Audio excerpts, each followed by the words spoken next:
C'est grave pas son déguisement d'Halloween, les gars. Pour ceux qui n'ont pas vu le match, Koubarsi a eu un choc. Regardez, point de suture, regardez dans quel état Koubarsi a dû sortir. Il a mis une tête à un endroit où j'ai envie de dire seul Gavi aurait mis sa tête en fait. Et Mesken se fout, il se retrouve défiguré comme ça. C'est bizarre de dire ça comme ça, mais comment je suis content. Bien évidemment, pas de sa blessure. On n'est pas fou, on n'est pas bête. D'ailleurs, on lui souhaite le rétablissement le plus rapidement possible, Mesken. Parce que vraiment, le choc, il a dû être très violent. Regardez les impacts. Mais de savoir qu'on a des joueurs au Barça, prêts à se sacrifier. Vous savez pourquoi on aime Gavi, les Barcelonais? Vous le savez, parce que Gavi, c'est un ouf dans sa tête. On sait que là, sur le terrain, il peut crever pour le Barça. C'est ça qu'on veut des joueurs qui mouillent le maillot. Et là, Koubarsi, même ce qu'il a fait, c'est pas grand-chose. Ça peut paraître anodin pour beaucoup. Mais aller mettre sa tête à cet endroit-là... Les gars, j'ai envie de chialer sur la génération qu'on est en train d'avoir dans notre club. Je vous parle sérieux, j'ai envie de chialer. Merci, les gars. Animo Koubarsi. Les gars, c'est pas un fake. Regardez-moi le visage de Koubarsi à la fin du match aujourd'hui face à l'Étoile Rouge de Belgrade. Alors oui, on les a tapés 5-2, match solide, les buteurs ont fait le taf. Inigo Martinez a même marqué, mais les gars, regardez-moi le visage de Koubarsi. Il lui a fallu 10 points de suture, les gars, vous vous rendez compte, 10 points de suture au visage. En fait, les équipes, ils ont tellement plus d'armes lorsqu'ils nous affrontent qu'ils sont obligés de nous blesser nos joueurs. Il s'est pris un méchant coup de crampon au visage. Et les gars, dites-vous, 10 points de suture au visage quand même. En tout cas, on revient sur la victoire du Barça. Encore une fois, on écrase nos adversaires. 5-2. On a été tueurs devant la cage. Même Inigo Martinez, il a marqué. Doublé de Monsieur Lewandowski, encore une fois, buteur. But de Rafinha, encore une fois, buteur. Et but de Fermín López. Oui, Frenkie de Jong a été titulaire, mais les gars, il rentre sur le terrain, il marque. Statistiquement, Fermín López, il est injouable, vraiment injouable. En tout cas, les 3 points en Ligue des Champions, on a assuré, les gars. La victoire est prise, on rentre à la maison et on se prépare pour le match face à la Real Sociedad ce week-end en Liga. MDR, je me dis, je vois l'image comme ça, je me dis, bon, c'est un simple coup. Bon, un simple non, mais bon, c'est qu'un truc là, de ce côté-là. Je captais pas pourquoi, en fait, il avait aussi de l'autre côté. Je captais pas pourquoi il avait la serviette aussi de l'autre côté. C'est Théma, c'est quel sabot, c'est quel... Mais le mec, il mérite une suspension. Regardez le visage, ouais, c'est une poupée. Enfin, une poupée que t'as abîmée, ouais, c'est une dinguerie, les points de suture. Ouais, regardez, ouais, non. C'est une dinguerie, les points de suture.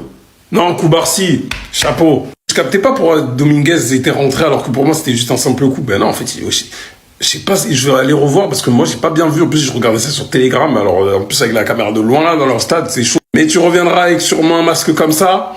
Faut que tu reviennes avec un masque comme ça. Parce que je veux pas de Dominguez ce week-end, pardon. Mais t'inquiète, tu vas performer aussi bien que Puyol. Force à lui en tout cas. Dites-moi en commentaire si c'est vraiment. Ça, je crois, c'est vraiment du sang. Hein. Parce que ça là, si tout ça, c'est des points de suture. Mais il doit être suspendu, frère, c'est une dinguerie. Je crois vraiment que c'est des points de suture.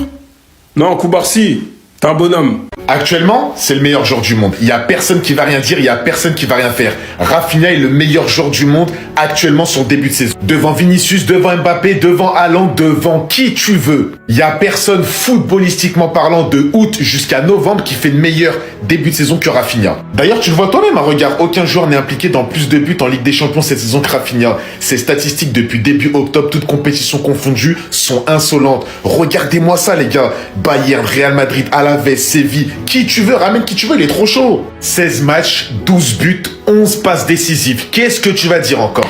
Qu'est-ce que tu vas dire? C'est pas le meilleur ailier actuellement, tu vas me dire? Ma parole, Rafinha, je vais acheter ton maillot. Je vais acheter ton maillot, je le jure que je vais acheter son maillot. Son évolution, oh là là là là là là, les gars, il y a 2 ans, on le critiquait comme pas possible. Comment c'est possible d'évoluer comme ça? Le mec, il a 0 pression, une confiance à 100%. Mais ça, c'est anti-flic. Ça, c'est anti-flic, les gars, je veux rien savoir. Il a une totale confiance en Rafinha et Rafinha lui rend sa confiance à l'état pur. Le mec, c'est devenu un Brésilien à 100%. À l'époque, on doutait carrément que c'était un Brésilien. Le mec, il a confiance en 100%. Tout ce qu'il fait, c'est de la réussite. Il met une pichenette, elle va rentrer. Il met une frappe du gauche, ça va rentrer. Une frappe du droit, ça va rentrer. Il met une tête, ça va rentrer. C'est trop, Rafinha. Les Parisiens, c'est lui que vous voulez nous prendre? Ah mais je comprends mieux en fait. Ah ben, mais là je comprends mieux. Ouais, on veut prendre Jules Koundé pour 100 millions, on veut le prendre au Barça, mais je comprends mieux maintenant. Une passe D, 2 passes D, 3 passes D ce soir. C'est le meilleur joueur du monde à son poste. Voilà. Me parlez pas de vos latérales qui sont en train de jouer à Fortnite, la Battle Royale, je sais pas quoi, pendant que lui, il est en train de tout ramasser en Ligue des Champions. Jules Koundé, cette année, il est parti pour nous faire une saison à la Dani Alves 2010 avec Messi. Qu'est-ce que tu me racontes? Il est trop bien à la maison, il est trop bien chez nous. Eh, mais la régalade de voir Jules Koundé comme ça, les gars, rayonner sur le terrain. Offensivement, défensivement, c'est la même. Hein. C'est la même. Le mec qui rayonne à son poste, il est tout simplement trop fort. Et dites-vous qu'à la base, c'est même pas son poste de prédilection. Non, mais les gars, le Barça, c'est trop. Puis même, il s'entend trop bien avec les autres, les gars. Quand il voit Yamal, il sourit. Quand il voit Rafinha, il sourit. Quand il voit Lewandowski, il sourit. Quand il voit Hansi Flick, on dirait qu'il vient de voir sa femme accoucher de sa fille. C'est pas possible. Donc les Parisiens, la vérité, je vous comprends. Hein, 100 millions, je vous comprends. Hein, mais on vous le donnera jamais. Jamais. 50 buts en 12 matchs. Qui va les arrêter? À quel moment Koundé devient un latéral qui délivre 3 passes décisives? Il devient latéral, c'est déjà un fait, mais qui délivre 3 passes D durant le même match, ayant de plus en plus de facilité à trouver ses coéquipiers. On l'a vu passer à ce poste et en tirer tous les secrets. Nul doute sur le fait qu'il est actuellement le latéral le plus fiable qui puisse exister dans le football. Déjà que c'était un mur en défense. Mais si en plus de ça, il arrive à se montrer aussi décisif offensivement, j'ai plus les mots. Ça fait depuis un moment, et sans manquer de respect à Lamine Yamal, parce qu'on parlait beaucoup de lui à un moment. Je pense que c'est ce que tout le monde veut parce que c'est le joyau. Et quand tu vois Rafinha aujourd'hui, surtout, encore une fois, tu te rends compte que c'est vraiment lui le joueur phare. Qu'il peut prétendre actuellement au titre de meilleur joueur du monde. Il est pour moi l'attaquant le plus complet qui puisse exister actuellement dans le foot. Il est littéralement en 16 matchs à 12 buts, 10 passes D. Présent là où il faut, t'as l'impression que toutes les offensives passent par lui. Aujourd'hui, il se montre même décisif sur coup franc, en plaçant un bijou sur la tête d'Inigo Martinez. Il est tellement confiant que tout lui réussit. Sans en oublier un qui aujourd'hui, dans son meilleur jour, mettait littéralement son 100e but en Ligue des Champions aujourd'hui. Entouré de tels coéquipiers, mais surtout de son entraîneur, qu'il a retrouvé, il est littéralement épanoui. Je vous dis la vérité, comme j'ai parlé maintenant, je peux parler de toute l'équipe. La simple vérité, c'est qu'ils excellent tous à leur poste. Ils sont tous incroyablement forts. La vérité, encore une fois par-dessus, c'est qu'ils sont favoris pour la Ligue des Champions et pour la Ligue 1. Étant madrilène, je vous le dis, hein, ils sont effrayants. Cette nouvelle ère donnée au Barça par Hansi Flick, c'est juste incroyablement fort. Gérard Martin, c'est pas possible! Putain de merde! En toi, en fait, c'est de Marcos Alonso, c'est ça, en fait?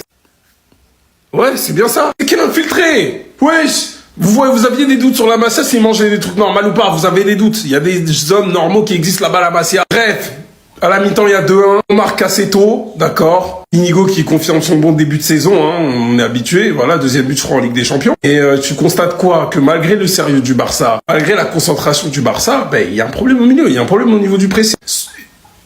Surtout, en vrai, après le but. Parce que l'étoile rouge avant le but, qu'on concède grâce à monsieur Gérard Martin, ils pressent pas l'étoile rouge de Belgrade, ils nous laissent construire. Ils sont bloqués, compacts dans l'axe. Et là, d'un coup, t'as une erreur de Gérard Martin, et puis en plus, il couvre le hors-jeu. Il se place pas assez vite, et Stockard, il lève le bras. Bref, Lewandowski nous met le deuxième but, heureusement, on rentre à 2-1, c'est le plus important, parce que là, ils allaient mettre le bus.